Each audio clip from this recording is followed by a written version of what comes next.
अस्सलाम वालेकुम प्यारे बच्चों। आज हम क्लास 8 का सोशल एंड पॉलिटिक्स पढ़ने जा रहे हैं। तो आज हम लेसन नंबर 5 लेंगे, जुडिशरी। तो ये जो जुडिशरी है, the judiciary is the system of court that interprets and applies the law in the state. बच्चों, ये जो जुडिशरी होता है ये सिस्टम ऑफ कोर्ट्स होता है। जैसे अल्लाह बचाए हमारे यहाँ कोई डिस्प्यूट हो आपस में, चाहे किसी मोहल्ले में लड़ाई हो, आपस में लड़ाई हो, तो उस डिस्प्यूट को हल करने के लिए हमारे पास कोर्ट पड़े हैं। This judiciary can also be thought of as the mechanism for resolution of dispute. जितने भी डिस्प्यूट्स होते हैं तो उनको हल करने में हमें कोर्ट मदद करता है। तो as the organ of the government, the judiciary plays a crucial role in the functioning of India's democracy. तो इंडिया डेमोक्रेसी में एक अहम रोल जुडिशरी करता है हर एक डिस्प्यूट में।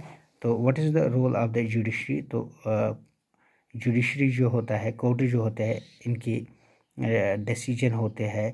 अगर आप क्या नाम है, अगर आप का कोई भी डिस्प्यूट हो तो उसको हल करने में हमें कोर्ट मदद करता है।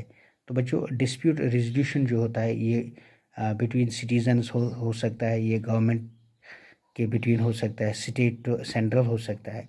तो जुडिशल रिव्यू क्या होता है? तो जुडिशल रिव्यू में अगर आपका सिस्टम में कोई खराबी, फॉर एग्जांपल अगर हम डिस्ट्रिक्ट कोर्ट में या स्टेट कोर्ट में कोई डिसीजन में कोई कमी रहती हो, अगर वो हल ना हो तो उसके लिए हमें सुप्रीम कोर्ट जाना पड़ता है। जितने भी उसमें कोताही होती है वो कंप्लीट हो जाते हैं। तो इस तरह जुडिशल रिव्यू जो है अहम काम करता है। तो बच्चों, इसके लिए हमें क्या करना पड़ा? What is the independent judiciary एक और है। तो when you can take this case court, the जज इज क्लियरली पार्शियल और the to the politicians, the control that the politician holds over the judge does allow for the judge to take an independent decision. This law of independence would force the judge to make all judge in favor of the politician. बच्चों, independent judiciary इसको भी कहते हैं कि अगर आपके हक में कोई पॉलिटिशियन हो तो वो इंटरफियर करके आपका हक जो छीन सकता है, जिसको हम इंडिपेंडेंट जुडिशरी का काम होता है। इसमें इंडिपेंडेंट जुडिशरी एक पॉलिटिशियन के बाहर होता है, एक कानून जिसमें आपका कोई भी पॉलिटिशियन इंटरफियर ना कर पाए, ताकि आपका जो भी मसला हो थ्रू कोर्ट हो, बाय मीन्स ऑफ ऑनेस्टी हो। तो इसके लिए एक इंडिपेंडेंट जुडिशरी होती है। तो स्ट्रक्चर ऑफ कोर्ट का अगर हम देखेंगे, there are 3 different levels of courts in our country. एक डिस्ट्रिक्ट कोर्ट होता है, एक हाई कोर्ट होता है और एक सुप्रीम कोर्ट होता है। तो बच्चों, ये 3 है, LC, lower court, high court और सुप्रीम कोर्ट। अगर आपका मसला डिस्ट्रिक्ट में हल ना हो, उसके बाद हम स्टेट हाई कोर्ट में चले जाते हैं। अगर वहाँ मसला आपका हल ना हो तो उसके बाद हमें सुप्रीम कोर्ट तक जाना पड़ता है। जितने भी डिस्प्यूट्स होते हैं तो वो हल हो जाते हैं।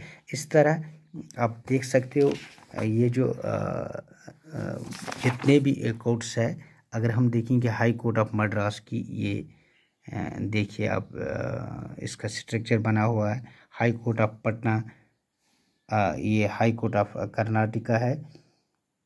तो हर एक स्टेट में अपना एक हाई कोर्ट होता है।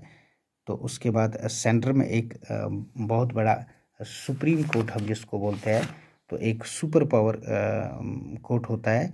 अगर हमारे स्टेट में डिस्ट्रिक्ट में कोई मसला हल ना हो, इसके लिए हमें सुप्रीम कोर्ट में जाना पड़ता है। तो बच्चों, इस तरह हम इस लेसन को कंटिन्यू करेंगे इंशाल्लाह नेक्स्ट। तो हम पढ़ेंगे इसमें branches of legal system, everyone has access to the courts. तो जितने भी ये लेसन है हम इंशाल्लाह इसको 1-2 मरहलों में कंप्लीट करेंगे। तो आज के लिए इतना ही करेंगे हम। तो कल हम पार्ट 2 में इस जुडिशरी के बारे में और पढ़ेंगे। बाकी